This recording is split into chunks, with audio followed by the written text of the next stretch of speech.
I honestly can't believe I'm back so soon to talk about this with y'all, but hey, if WWE is with it, so am I. Monday Night Raw saw the unveiling of the new Women's Intercontinental Championship, and with that comes a whole bracket to decide who will be the inaugural Women's IC Champion. Truthfully, I kind of expected this to not happen until January at the Raw at Netflix. Only because they're making such a big deal out of this Monday Night Raw. They're treating it as if it's a PLE to kind of bring in the draws, bring in the viewers, get people excited and going for this switch. So I kind of expected that this other unveiling would happen there. Obviously not. And in all honesty, I'm guessing that that's probably where we'll actually crown our champion.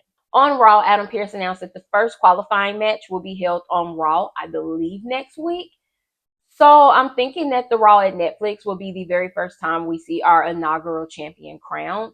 They're really pushing this Raw switch for Netflix as a PLE of sorts. We're not seeing it being billed as just a regular Monday Night Raw. They're pulling out all the stops.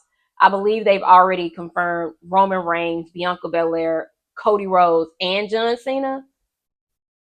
So it's going to be a big one. And what better way to start off your Intercontinental Championship for the women than on Raw and Netflix? I'm one of the people who was pushing for a second women's title, and I've seen a lot of people say they only wanted one. The reason why I need to is because I don't really like the way the women's tag team championship ends up looking. While it gives them a lot of competition because there's not a lot of tag teams, there's a lot of women on the rosters. We have quite a few women that only sit backstage to where we forget about them because I don't know about anybody else, but I low-key forgot Blair Davenport was actually on the SmackDown roster until this past SmackDown. So for me, having this second title means more opportunities. It means more chances to see women, more chances for us to help these women become bigger stars. There are women who you might look at now and you think, I don't really see them as world champion material. They're going to get that mid-card title, show you what they can do, and it's going to elevate them to that main event A-list level. I hate to use it, but take a look at Damian Priest. A lot of us didn't really see him as world heavyweight champion material. Quite a few of us did, don't get me wrong, but a lot of us didn't really see the vision until he actually had it. Why not give these women the same chance? I think a lot of the discourse also comes with our feelings towards the women's booking in general on the main rosters. It's not the best. I mean, what more do you want me to say? It's not great. It could be so much better if we just tried. But I'm really hopeful that with this Netflix move and with us as fans behind them, that they will take these women's championships seriously and they will put effort into building the feud and the prestige behind the titles.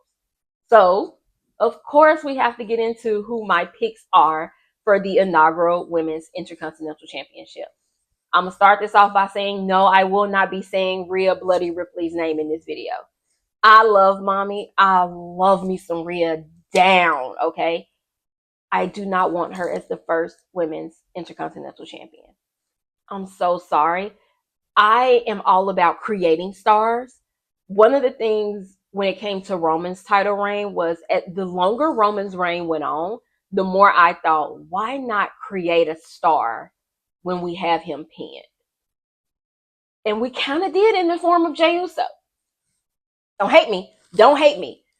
But I'm not going to say we did with Cody because Cody was already a star. Everybody already knew who Cody Rhodes was. But there were people in the backstage who we could have used to elevate them and not just the title, because the title is already prestigious as is based on who has held it in the past and what they've done with it. So instead of going the route of doing the Rheas or the Liv Morgans, I'm going to go with some of the other women that either you may not remember right now or you may not even see as championship material. I'm actually going to start with the one that I am going for the most per usual, Zelina Vega. I don't care. Truthfully, she's my number one pick. She's my end all be all of sorts. I don't understand why Zelina Vega is not used more. That girl is good on the mic. She's great in ring. She always has some type of flair or something to her gear. She's amazing, but we do not see her often. I'm gonna need Zelena. Like that's it. That's all. I have nothing else to say on why I think Zelena should have it other than nobody back there deserves this opportunity more than Zelina Vega. That's it. That's all. Truthfully, I can end this video right here and I'm good. But instead, I'll list a few more options because I'm Team Zelena, but there are other women who are just as deserving or who could use the chance, such as Lara Valkyrie. When she was called up from NXT, truthfully, I expected big things. The very first thing that happened with her when she got to the main roster was she got in the mix with Becky Lynch and Liv Morgan. Why that did not turn into a Liv Morgan versus Lara feud after Becky was gone, I'll never know. But I don't see why we don't give her a chance. She has proven herself in NXT. Again, amazing in the ring. I won't speak too much on her mic skills because I'm drawing a blank. If you don't know, my memory is horrible. I'm so sorry.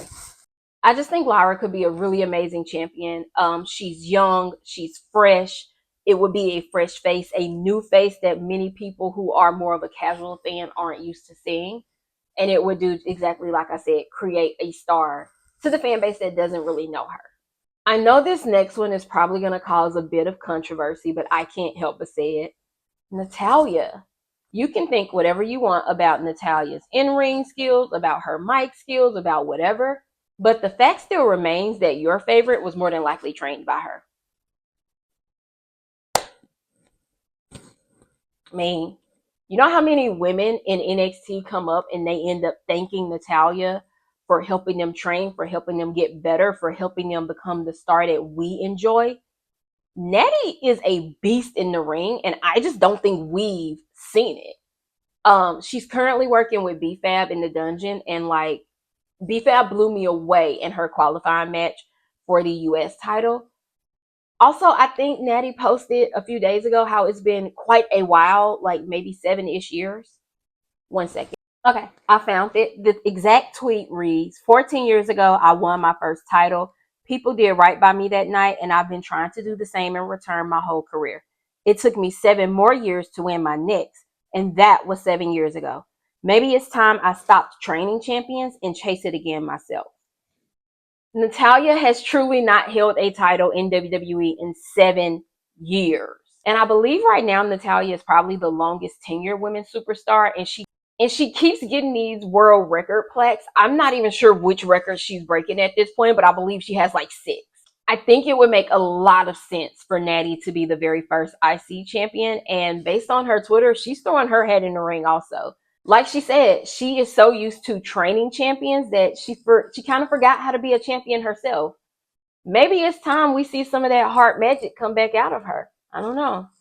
Now, an honorary mention goes to Maxine Dupri. Y'all know I love me some Maxine. I do not expect her to win the title as the inaugural champion, but I can't wait to see her in the match. Like every time she steps into the ring, she just seems to get better and better, and she really is putting everyone to shame for who talked so crazy about her skills when she first started.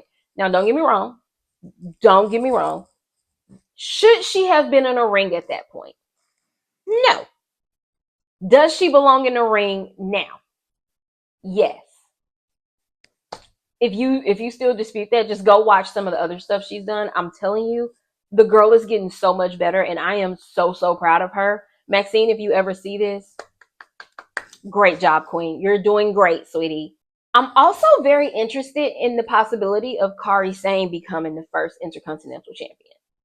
I don't know. I think a lot of people tend to forget about her, and I don't understand why. Truly, I kind of hate she's not going to be in the Women's War Game match. She's amazing, and she always does something absolutely insane. Her and Io together are such a dominant force, but I don't want to see them just as a tag team. I want them both to go after goal on their own. And we've seen Io as a singles champion recently. I think it's her turn. I think she would be an amazing first champ. And Lord knows she'd be a defending champion. Like, baby don't play. She's ready to square up whenever, wherever, with whoever. So I don't see why not. Another honorable mention would go to Ivy Neal because she's a Tennessee girl. Hey. I enjoy not Ivy, even though we don't get to see her as much, but I'm hoping that this IC championship gives them more of a reason to utilize her and show how much of a beast that woman really is, because she has the look and she has the skill. We just don't get to see it often. My very last pick, and honestly, I'm very afraid of how true this one would be, is Raquel Rodriguez. Because here's the thing. Hear me out. Her and Liv Morgan are doing this dynamic duo, Batman and Robin, you can't touch us type thing. If they aren't able to get the women's tag team championships, which I hope not, wouldn't it make sense for them to hold the two singles women's gold belts? I I can't help but see Liv coming out and helping Raquel capture it for the first time some kind of way, or Judgment Day coming out and helping her just like they do in all of their matches. Storyline wise for Judgment Day, it would kind of make sense, especially if we're still trying to make them as big of a threat as they should be, because let's be real, it's not. Anyway, I don't know. Something about just knowing Raquel is right there in the background just makes me wonder if it'll be her who steps up to the plate first. So, what are your thoughts? Who do you see becoming the first women's IC champion? Are you okay with this mid card belt, or do you think it's overdone? Do you think we don't need two women's mid card titles in just one? Y'all know the drill. Let me know in the comments. Make sure you like this video, subscribe, and turn your notifications on for more. And I'll see y'all next time. Bye.